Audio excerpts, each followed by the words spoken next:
Hello YouTubers, No Scorpius here, and today I'm going to be doing a review of the movie Independence Day Resurgence. Please note this video contains spoilers for the movie, so if you don't want any spoilers, don't watch this video. So without further ado, I'll begin. So I saw the movie on Saturday, and to be honest, I don't think it's as bad as some people say it is. But then at the same time, it's not so good as well. So I'll start off with the story. Set 20 years after the first Independence Day, which came out in 1996. And a lot has happened in between the two movies. The humans have rebuilt all their cities and they've adapted alien technology with their own, so they have their own like alien jets and everything. They've like space, they've like bases on the moon and all kinds of weird technology. And the main thing you notice as well is that Will Smith in the first one is not in this one at all. And that's explained early on, is that he dies while testing out a drone ship or something. But yeah, so anyway, the humans are on the moon anyway, with on their base, and they know the aliens are coming back. And some of the humans on Earth find one of the spaceships that's still active from the first one, and they go inside and they find this distress call that was sent out, and so they're worried that the aliens are going to come back. Meanwhile, on the moon, there's people notice that there's this alien ship coming toward them, but it's not the same aliens from the first film. It's a completely different alien. Of course, humans being humans, they take no risks and they shoot down this new alien ship. And then the real aliens come, the dangerous ones. And they are bigger and badder than before, because in the first one, if you remember, there was a mothership, and then there was like these 4 ships the size of cities. And they went to London, Los Angeles, New York, and Egypt, I think. In this one, there's one ship the size of the entire Atlantic Ocean. It's like 3,000 miles in diameter. It's massive. And it has its own gravity and its own ecosystem and everything. There's like forests and stuff inside it. It's weird.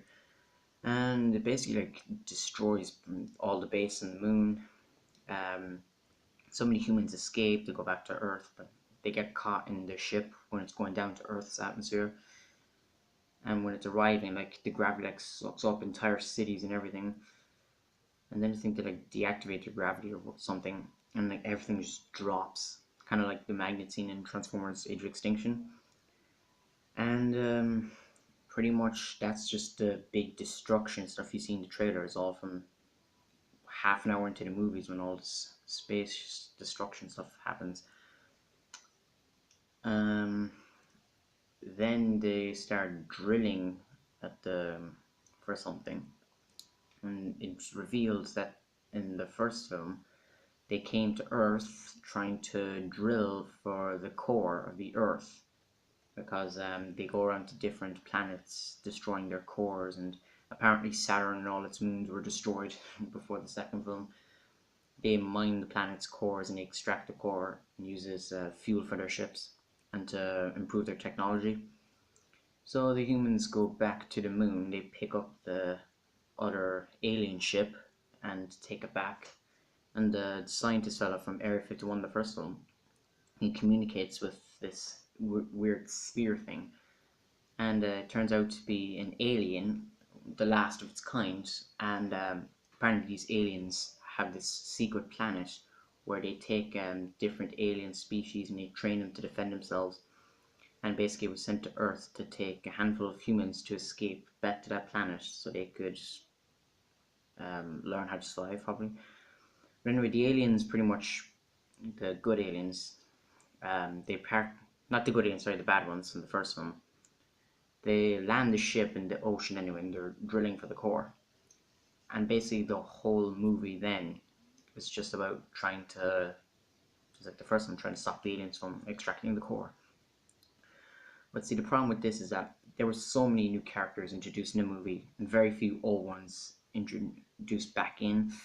And it's kind of hard to tell the difference because they all look very different, and There's like various different stories all going on. It's very rushed. And then what else happens? They try to attack the ship and they fail because the aliens are smarter.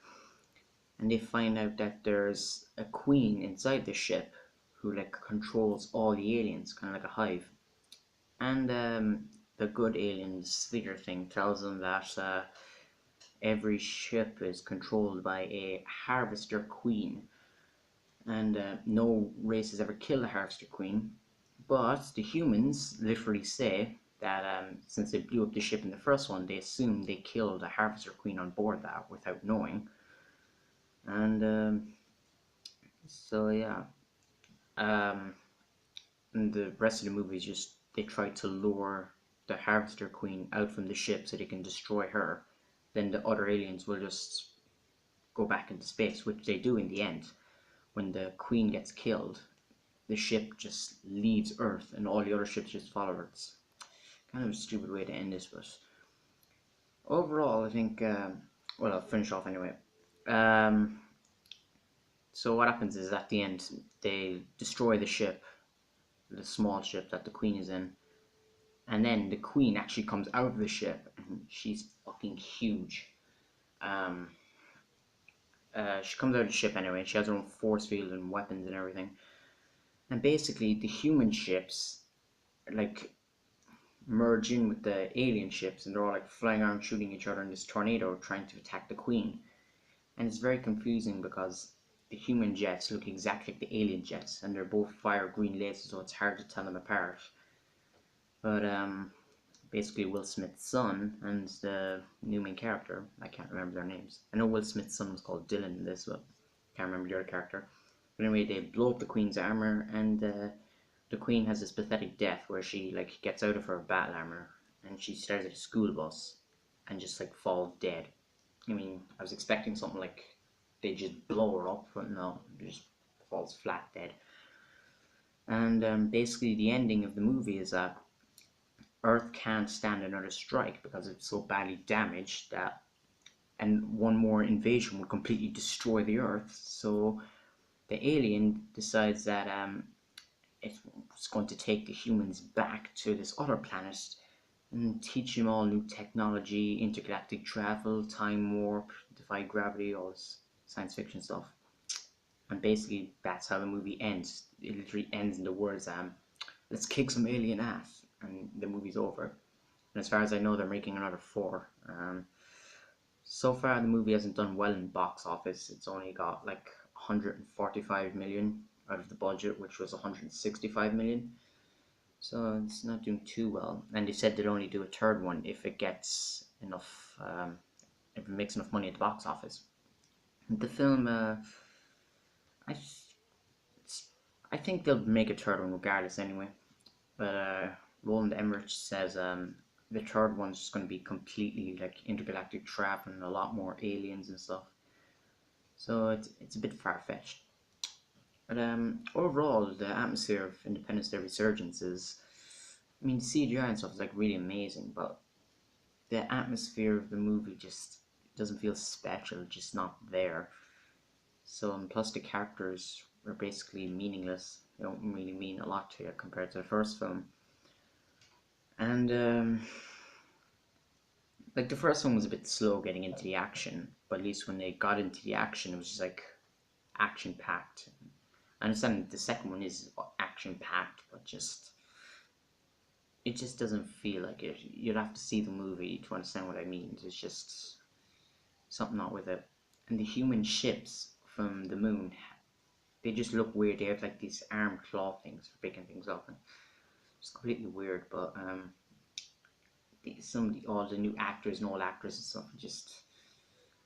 I mean, I'm glad they brought the president back. The president from the first one, he's my favorite character, but very sad they killed him off. He was like the best. When he goes inside the ship and he's like, "Happy 4th of July, aliens!" and he blows up the ship. Best line I've heard in a movie to date. So yeah, I mean, critics say that by the end of the movie you'll be rooting for the aliens. Strangely enough, it is kind of true. At the end, you're just like, you can't actually want the aliens to destroy the Earth because it would kind of look cool. But mm, overall, I mean, the movie is enjoyable, all the destruction and stuff. But as a story film, the story just doesn't click. It's too far fetched. I mean, in 20 years, humans can have like these like floating cars and ships and bases on the moon and stuff. It just doesn't add up. But we'll have to see how the third film plays out. So not what else. Not sure what else to say about it. It's not a good film. It's not a bad film. It's okay, but it's enjoyable anyway. Um, Out of 10, I'd give the movie. I'll probably give it a 5. It's okay. It's half and half. So that being said, what I was going to say about the film. Um, Will Smith probably won't be back in any of the other four ones coming out because he didn't want to be in the movie because he wanted $50 million to be in the movie, which is like half the amount it took to actually make the movie. Um, I guess we'll have to see how Independence Day 3 plays out. And as far as I know, I think they're calling it Independence Day Retaliation or something. But who knows? Uh, yeah, I think I'm gonna leave it at that. I'm not really sure what else to say about it. So overall, Independence Day Resurgence is it's not a film. It has a lot of new stuff. It is like a brand new film, but it has like very few connections to the first film, which is the trouble with making sequels to any movie. You have to make it feel like a new movie, otherwise people be bored watching the same thing again. But at the same time, you have to make it feel like the first movie, so it has to feel like the same movie while being different. Independence Day Resurgence tried too hard to be different, I think, and I think the third one's going to be really different because if the aliens come back to Earth, they will literally destroy Earth because Earth can't handle another attack. So, like in the third film, the humans are taken to fight to them, hence why it's called retaliation. But we'll have to see all this intergalactic war travel thing plays out.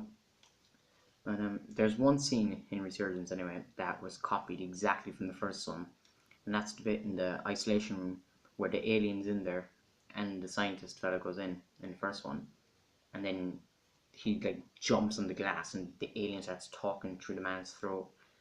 This happens in Resurgence as well. The president goes in and the alien starts talking through his throat. I kind of forget what he says, something like she is all, or she will destroy everything, something like that. But yeah, overall the film is just very far-fetched for like a sequel because it's very different from the original. Very different from people going around their ordinary lives and then ships coming out of nowhere and just blowing the place up to, you know, futuristic spaceship stuff flying around and then aliens coming back. But I think the interesting though concept of Independence Day Resurgence is that it's possible that with these ships getting bigger, think the ship is 3,000 miles in diameter. Think of how big a hangar for that ship would be, and think of how big the planet would be. The planet would be massive to hold like a ship of that size. So it does leave a few interesting concepts out, but the continuity is, well, it's not the continuity, it's just the storyline just was a bit rushed. Like, I think this is like the only film I've ever watched that I can agree 100% with critics on. It just, it doesn't mean add up 100%. You'll have to see it for yourself to understand, and if you have, you'll probably understand anyway. And the ground combat was pretty lame in the movie as well. Like, there's this bit in the ship where they land this alien water, which just looks like normal water, and there's like these soldiers fighting off the aliens in the ship, and then it's at the end as well in Area 51 when the Queen is trying to destroy the sphere alien thing. But yeah, It's an alright movie. I think I've rambled on for long enough. I'll leave it at that. So overall, Independence Day Resurgence, alright movie. Not good, not bad. Um, we'll see what happens in the next one. So thanks for watching, and please subscribe. No, score us out.